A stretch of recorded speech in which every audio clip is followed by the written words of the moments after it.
সুপ্রিয় শিক্ষার্থী বন্ধুরা, আশা করি আমরা সবাই ভালো আছি। আবারও স্বাগতম ক্যালকুলাস 1-এ। তো বরাবর মতোই আমরা আজকে আলোচনা করব ক্যালকুলাস 1-এর চ্যাপ্টার 12A। তো গত পর্বে আমরা সূত্র এবং তার সঙ্গে কিছু বোর্ড প্রশ্ন আলোচনা করার চেষ্টা করছিলাম। তো আজকেও আমরা বরাবর মতো আজকে একটা বোর্ড প্রশ্ন আলোচনা করব। সেই প্রশ্নটি হলো খুবই ইম্পর্টেন্ট বিএসসি এবং অনার্সের ক্ষেত্রে। Example 14, integration root of 1 plus sec x dx এর মান নির্ণয় করো। তো মানটা আমরা বের করব, তো তার আগে আমাদের সূত্র জানতে হবে। আর আসলে আমরা একটা কাজ করব যে ইন্টিগ্রেশনে বের করতে গেলে আমাদের কি সূত্র লাগে, আর আরেকটা হলো এই অঙ্কটা আমাদের কি করতে হবে, ভেঙে ভেঙে নেওয়ার চেষ্টা করতে হবে। যেমন এখানে দেখো, এখানে দেওয়া আছে ইন্টিগ্রেশন, আমরা এটাকে ইন্টিগ্রেশন বলি। তো ইন্টিগ্রেশন, আচ্ছা রুট আছে, রুটের জায়গায় থাকবে, আমরা নিয়ে নিলাম 1 প্লাস, আর এখানে সেক এক্সকে আমরা ভাঙতে পারি বা সেক থিটা আমরা জানি 1/cos থিটা। তো ঠিক তেমনি 1 কি হবে cos থিটা, না এখানে এক্স আছে এক্স, আর এখানে কি আছে ডিএক্স আছে, আমরা ডিএক্সটা লিখব। ওকে, তো ঠিক তেমনি এখানে দেখো আমরা ফার্স্ট টাইম কি করলাম যে এখানে লব মানে সেক এক্স আছে, এটা ভেঙে নিলে 1/cos x হবে। তো এখানে লব, এখানে হর। তো এখানে আমরা কি করতে পারি, লসাগু করতে পারি। লসাগুটা কি, যেমন এখানে রুটটা আছে ঠিক থাকবে, তো লব বাই হর, এখানে 1 নিচে একটা 1 আছে মানে হর। তো লসাগু করলে কত হবে, সহজ কথায় cos x, আর হরে হরে ভাগ করলে 1 দ্বারা ভাগ করলে cos x হবে। এই cos x টা উপরে 1 দ্বারা গুণ করলে কী হবে, cos x আসবে, প্লাস এই প্লাসটা দিয়ে দিলাম। cos x কি cos x দ্বারা ভাগ করলে কত আসবে 1। এই 1টা যদি উপরে লবের সঙ্গে গুণ করি 1 একে 1, আর পাশে কি আছে dx আছে, আমরা dxটা রেখে দেব। আশা করি আমরা বুঝতে পারছি, এখানে কিছুই নাই। ইন্টিগ্রেশন, এখানে আমরা কি করতে পারি ভালো করে দেখো, এখানে আমরা সাজিয়ে নিতে পারি 1 প্লাস cos x, আর নিচে হলো cos x। তাহলে দেখো এই লাইনটা আমরা একবারে কিন্তু নিতে পারতাম, দেখো 2 লাইন বাড়ার দরকার নেই। তাহলে ইন্টিগ্রেশন রুট অফ, এখানে সাজানো হলো 1 প্লাস cos x, আর নিচে cos x, আর সাইডে dx আছে, আমরা dxটা লিখে দিব। তাহলে আমরা এখানে আমরা কি করতে পারি, এই লাইনটা ওখানে নিচে না লিখে আমরা একবার এখানে লিখব, অর্থাৎ 1 প্লাস cos x, ঠিক আছে, আর নিচে সাজা নিলাম। তাহলে এখানে নিচে cos x আছে, cos x, ঠিক আছে একবারে। তো এইটা, তো এখন একটা জিনিস খেয়াল করো, সবসময় আমাদের সূত্র নেওয়ার চেষ্টা করতে হবে যদি সূত্রে নেওয়া যায়। তো যেমন এখানে দেখো একটা আমরা সূত্র জানি, সেই সূত্রটি কি, যে 1 plus cos theta, 1 plus cos 2 theta, আমরা জানি কি যে 2 cos স্কোয়ার থিটা, এটা কিন্তু লেখা যায়। এখানে 1 প্লাস cos 2 থিটা যদি থাকে তাহলে আমরা লিখতে পারি 2 cos স্কোয়ার থিটা লিখতে পারি। কিন্তু এখানে দেখো এই সূত্রের সঙ্গে একটু মিলে যায়, শুধু তফাৎ হলো 1 প্লাস cos x আছে, থিটার পরিবর্তে x আছে। তাহলে এখানে যদি আমরা 2 নিতে পারি তাহলে দেখা যায় সূত্রটা নেওয়া যাবে। তো সহজ কথা এখানে আমরা এভাবে নিতে পারবো, দেখো 1 plus cos 2 into x by 2, তাহলে এটা ক্যালকুলেট করলে অর্থাৎ 2 কেটে যাবে, তার মানে আগের এক্সটা থেকে যাবে। তাহলে আমরা এখানে লিখতে পারবো কত, cos স্কোয়ার থিটা, থিটা বলতে এক্স বাই 2, ঠিক আছে। তো এই কাজটা আমরা করবো, অর্থাৎ ইন্টিগ্রেশন রুটটা কিন্তু দুইটার উপরই। তো এখানে দেখো আমরা সূত্র নিতে পারি 1 প্লাস, সূত্রে নেওয়ার জন্য cos 2 একটা নিলাম অতিরিক্ত, আর এখানে এক্স থাকবে, নিচে 2 থাকবে। তাহলে দেখো 2 কেটে যাবে, আর এক্সটা আগের অপশনে থেকে যাবে। তো এখানেও তো একটা সূত্র নেওয়ার জন্য আমরা এই কাজটা করতে পারি কিনা, দেখো একটা সূত্র নেওয়া যায়। তাহলে এখানে আমরা কি করলাম, 2 দ্বারা গুণ করলাম, আর এক্স উপরে ছিল এক্স, তাহলে এই 2 কেটে গেলে আমাদের এক্স থাকবে, আবার এই 2 কেটে গেলে আগের অপশনটা চলে আসবে, শুধু এখানে কি করার জন্য, সূত্র নেওয়ার জন্য। তো সূত্র নেওয়ার জন্য আমরা এটা কী করলাম, গুণ করে দিলাম। আর এখানে যে রুটটা আছে, রুটটাও দিতে হবে, রুটটা বাদ দেওয়া যাবে না। আর ডিএক্স আছে, ডিএক্সটা আমরা দিয়ে দিব। আশা করি আমরা বুঝতে পারছি, ঠিক আছে। তো এখন এটাকে আমরা সূত্র যেমন নিতে চেয়েছিলাম সেটি হলো, এখানে দেখো খেয়াল করো, তো 1 plus cos 2x, 1 plus cos 2 theta মানে 2 আমরা লিখতে পারবো সেভাবে 2 cos স্কোয়ার থিটা, থিটা বলতে কোনটা, এক্স বাই 2। তো এখানে দেখো cos 2x, এখানে সূত্র কি আমরা জানি, cos 2 থিটা আমরা লিখতে পারি 1 মাইনাস 2 সাইন স্কোয়ার থিটা, এটা লেখা যায়। তো ঠিক তেমনি এটা যদি আমাদের cos আর এটা 2 হয়, আর এটা যদি থিটা হয়, তাহলে আমরা সেভাবে লিখতে পারবো 1 minus 2 sine square theta, theta বলতে কোনটা, x/2। তো x/ আমরা 2 লিখে ফেললাম, আর এখানে রুট আছে, রুটটা আমরা দিয়ে দিব, আর dx আছে, আমরা dxটাও দিয়ে দিলাম। আশা করি আমরা বুঝতে পারছি। তো এরপর আমরা পরের স্টেপ বা পরের ধাপে যাব। দেখো এই সূত্রে নেওয়ার জন্য আমরা এই কাজগুলো করলাম, অর্থাৎ 2 দ্বারা গুণ করে রাখছি। এখানে দেখো পরের লাইনে যদি আমরা যেতে চাই, তাহলে এখানে দেখো পরের লাইন, এখানে ইন্টিগ্রেশন, এখানে ইন্টিগ্রেশন যদি আমরা করি তাহলে সেক্ষেত্রে দেখা যায়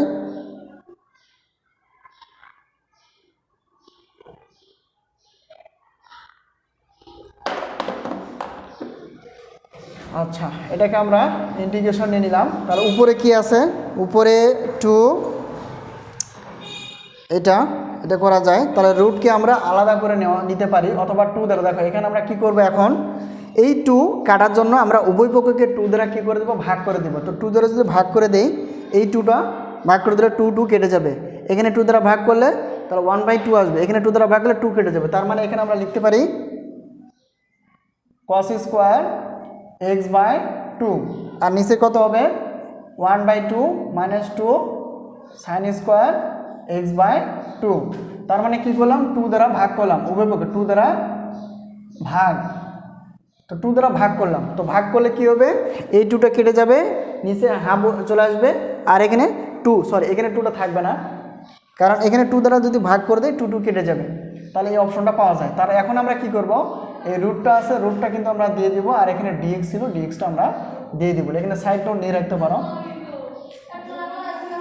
ইন্টিগ্রেশন, এখন দেখো রুটকে আমরা ভেঙে নিতে পারি, cos স্কোয়ার x/2, তাহলে এখানে আমরা রুটটা কি 1 মাইনাস sin স্কোয়ার x/2, আর সাইডে dx ছিল, dxটা দিয়ে দিলাম। ওকে, এইভাবে নেওয়া যায়। তার মানে রুটটাকে এটাকে এখানে দিলাম, আর রুটটাকে এখানেও দিলাম। তাহলে এখানে কী হবে, রুট স্কোয়ার আমি যদি করতে পারতাম একবারে, তাহলে আমাদের জন্য সুবিধা হতো। তার মানে কি, রুট দ্বারা ভাগ করে, তাহলে কি রুট স্কোয়ার কেটে যাবে, তার মানে এটা থাকবে। ঠিক আছে, আমরা এটাকে এভাবে নিতে পারি। দুঃখিত, আজকে আসলে মার্কারে কালি নেই, তাহলে এটাকে করলে এই জিনিসটা থাকে। তাহলে ইন্টিগ্রেশন উপরে কি থাকে, আচ্ছা এখানে এখন আমাদের এমন একটা কাজ করতে হবে যাতে করে কি করা যায়, এটাকে সূত্রে আবার নেওয়া যায়। যেমন এখানে আমরা নিচের একটা ধরবো, মনে করি sin x, মানে sin x/2, এটাকে আমরা ধরলাম z। তো এটাকে যদি অন্তরীকরণ করা হয় তাহলে দেখো এখানে d/dx sin x, x বলতে এখানে cos x/2, যাকে আমরা x ধরছি সেটা x আসলে না। তাহলে এখানে আমাদের যদি x/2কে আবার যদি অন্তরীকরণ করা হয় তাহলে 1/2 হবে, আর এখানে যদি আমরা d/dx করি, অর্থাৎ dz/dx, এটা হবে। ঠিক আছে, তো এখন আমাদের এখানে কি লাগবে, cos x/2 dx লাগবে। তাহলে এখানে দেখো cos x/2, তার মানে cos, অতএব cos x/2 dx, তাহলে গুণ আকারে আছে, এদিকে ভাগ আকারে আছে, এদিকে আসলে কি হবে dx, মানে গুণ আকারে। আর এখানে দেখো 2টা যেহেতু ভাগ আকারে আছে, এদিকে আসবে গুণ আকারে, আর এখানে কি আছে dz। ঠিক আছে, তো এটাকে ধরে নিলাম। তো নিচের sin x কে যদি আমরা অন্তরীকরণ করি তাহলে দেখো এখানে d/dx sin x, মানে x বলতে কত x/2, এখানে কি আমরা cos x আসবে আমরা জানি, আর যেহেতু x/2 আসলে x না, তাহলে এখানে আমরা অন্তরীকরণ 1/2 আসবে ইকুয়াল আর d/dx, আর z যেহেতু আসলে z, তাহলে এখন সাইড চেঞ্জ করবো, যেহেতু আমাদের cos x/2 আর dx আছে, তাহলে এখানে আমরা বাম পাশে আনলাম, আর এখানে দেখো 2টা ছিল যেহেতু ভাগ আকারে, ওইদিকে আসবে 2 dz এর সঙ্গে গুণ আকারে। এখন যদি মানগুলো বসাই দেই ইন্টিগ্রেশন, তাহলে cos, তাহলে এটা যদি উপরে দেই তাহলে দেখো cos x/2 dx, তাহলে cos x/2 dx আমরা কি লিখতে পাবো 2 dz, এটা। আর এখানে যা আছে তাই, শুধু এখানে একটু পরিবর্তন হবে, এটা মাইনাস, আর এখানে sin x/2, তো sin x/2 কত ধরছি আমরা z, তো এখানে z দিলাম, তোমরা অন্য কিছু ধরতে পারবা। তো sin x/2 z, তারপর একটা স্কোয়ার আছে, স্কোয়ারটা দিয়ে দিলাম, আর এখানে কি হবে যেহেতু, আচ্ছা এটা তো নিয়ে রাখছি না। তো এখন আমরা পরের লাইনে যাব। এখানে দেখো এই যেহেতু কনস্ট্যান্টটা, তো কনস্ট্যান্টটা আমরা কি সামনে আনতে পারি, তো ইন্টিগ্রেশন, এখন উপরে থাকতে কি dz, আর এটাকে সূত্রে নেওয়ার জন্য আমরা এটাকে একটা কাজ করতে পারি, সেটি হলো 1/2, মানে 1/√2, তারপর স্কোয়ার দিয়ে দিলাম। ওকে, এটা দিয়ে দিলাম মাইনাস জেড স্কোয়ার। তো গত পর্বে আমরা সূত্র আলোচনা করার চেষ্টা করছিলাম, সবচেয়ে গুরুত্বপূর্ণ সূত্র। তো তার মধ্যে আমরা জানি যেহেতু integration dx by root of a square minus x square, এটার সূত্র কি sine inverse x by a plus কি লিখি আমরা সি।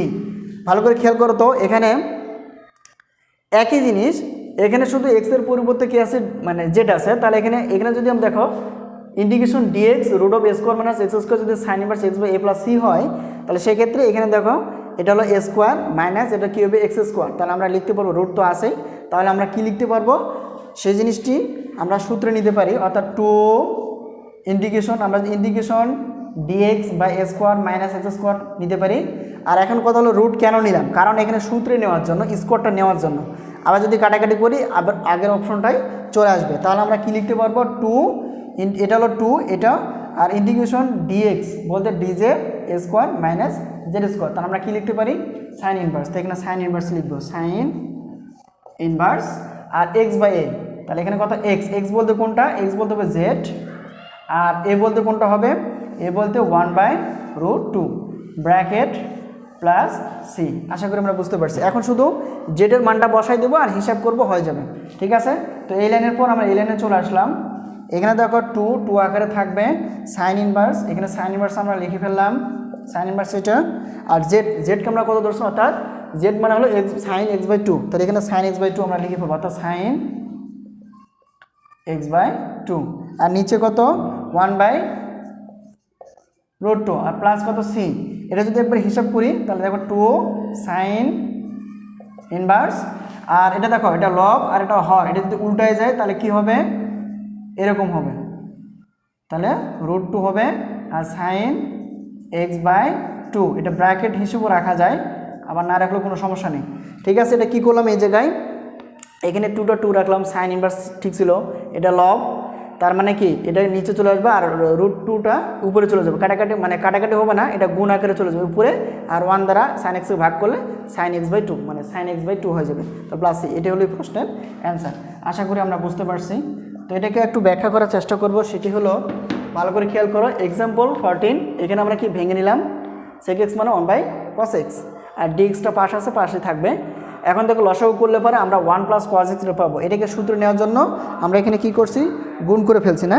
তো গুণ করে ফেললে কি হয় দেখো, এখানে গুণ করে কেন নিব, এখানে 2 দ্বারা যদি গুণ করি তাহলে দেখা যাবে একটা সূত্রে নেওয়া যাবে, তাহলে 2 গুণ করলে এখানে দেখো যদি 2 দ্বারা ভাগ দিই কাটাকাটি করলে আগেরটা হবে। তো এখানে সহজ কথাই ইন্টিগ্রেশন √1 + cos 2x, আমরা 2 cos স্কোয়ার x বলতে x বাই টু, আর এখানে দেখো cos এটাকেও 2 দ্বারা গুণ করছি, দেখো এখানে গুণ করার পর 2 দ্বারা ভাগ করলে কাটাকাটি করলে একারটাই পাওয়া যায়। তো সহজ করে cos 2 থিটা বা x বলতে পারো, তাহলে আমরা সূত্র জানি 1 - 2 sin স্কোয়ার x বা থিটা, x বলতে কোনটা x বাই টু।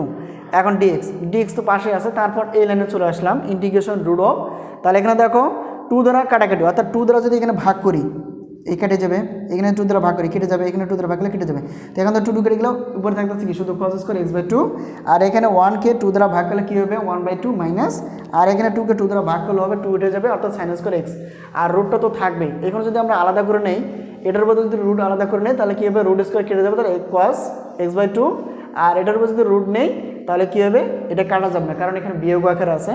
তো এখন এটাকে ছোট করার জন্য সহজ করার জন্য নিচেরটা অর্থাৎ নিচে কত আছে দেখো সাইন এক্স বাই টু ধরলাম, তো মনে করি sine x by two z, এটাকে যদি অন্তর্গণ করা হয় cos x by two into, এখন কথা হলো যাকে আমরা x ধরি সেটাকে যদি x না হয় সেটাকে আবার অন্তর্গণ করতে হয়, অর্থাৎ x বাই টুকে অন্তর্গণ করলে 1/2 হবে, আর এখানে dz বা dx।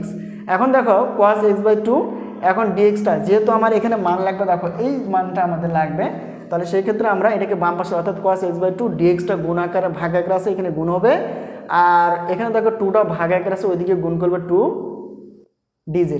এখন আমরা মান বসাই, দেখো ইন্টিগ্রেশন, এখন দেখো cos x by two dx, তাহলে cos x বাই টু আমরা বের করছি কত 2 dz, এখন √1 মানে 1/2 মাইনাস, এখানে দেখো সাইন x বাই, অর্থাৎ সাইন x বাই টু আমরা জেড ধরছি, তারপরে স্কোয়ার দিয়ে দিলাম।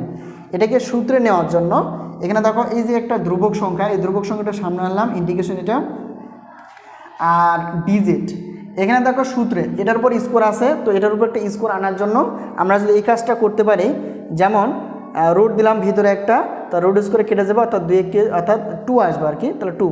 তাহলে সহজ কথা, এটা যদি আমরা মনে মনে কি এ মনে করি তাহলে এ স্কোয়ার, আর এটাকে যদি আমরা এক্স মনে করি তাহলে কি হবে এক্স স্কোয়ার। তাহলে আমরা সূত্র কি জানি, integration dx root of a square মানে এক্স স্কোয়ারের সূত্র হলো এইটি। ঠিক আছে, তো এই সূত্রটা আমরা জানি। তো sine inverse x by a plus c, তো এখানে আমরা কি লিখবো তাই দেখো, এখানে সাইন ইনভার্স এক্স বলতে কোনটা জেড, বাই এ বলতে কোনটা 1/√2 এখানে লিখলাম, আর প্লাস সি, এটা প্লাস সি মানে আমরা কনস্ট্যান্ট বা ধ্রুবক জানি। তো এটার পর এই লাইনে 2 সাইন ইনভার্স। তো এখন দেখো জেডের মানটা বসাই দেবো। তো জেডের মান কত, জেডের মান হলো উল্টার দিক দিয়ে যদি আমরা আসি এইটা, তাহলে সাইন x/2 আমরা বসাই দিলাম, আর এখানে বাই, আর এ বলতে কোনটা, এ বলতে হবে 1/√2 বসাই দিলাম, আর প্লাস সি, আর 2 সাইন ইনভার্স। এটা যদি আমরা দেখো কি কোন কাজটা করছে, এখানে সাইন x/2, আর ভাগের জন্য আমরা গুণ জানি, আর √2টা উপরে যাবে চলে, আর 1টা নিচে আসবে। যদি গুণ করি তাহলে দেখো এটাকে আমরা যদি হিসাব করি এই জিনিসটা হওয়ার কথা x/2, আর √2কে 1 দ্বারা যদি ভাগ করে √2 আসবে, এটাকে সামনে নেওয়া যায় √2, সরি এখানে √2 সাইন x/2। ঠিক আছে, এটা করা যায়। তো এইভাবে হিসাব করে অর্থাৎ 2 সাইন ইনভার্স যা আছে তাই এটাকে হিসাব করলে √2 সাইন x/2 প্লাস সি, এই হলো প্রশ্নে আমাদের অ্যান্সার। তো আশা করি আমরা বুঝতে পারছি। তো আবারও দেখা হবে এরকম প্রশ্ন নিয়ে, সে পর্যন্ত ভালো থাকো, সুস্থ থাকো। আর আমার ক্লাসটা যদি ভালো লেগে থাকে অবশ্যই লাইক, কমেন্ট, শেয়ার এবং সাবস্ক্রাইব করে রাখবো, যাতে করে প্রত্যেক দিন আমরা ক্লাসগুলো সুন্দরভাবে দেখতে পারি এবং করতে পারি। তো ক্লাসটা কেমন লাগলো অবশ্যই কমেন্ট করার চেষ্টা করবা, আর বন্ধুদের মাঝে শেয়ার করার চেষ্টা করবো। তো আজকে এই পর্যন্তই, সবাই ভালো থাকো, আগামী পর্বে আবার দেখা হবে। আল্লাহ হাফিজ।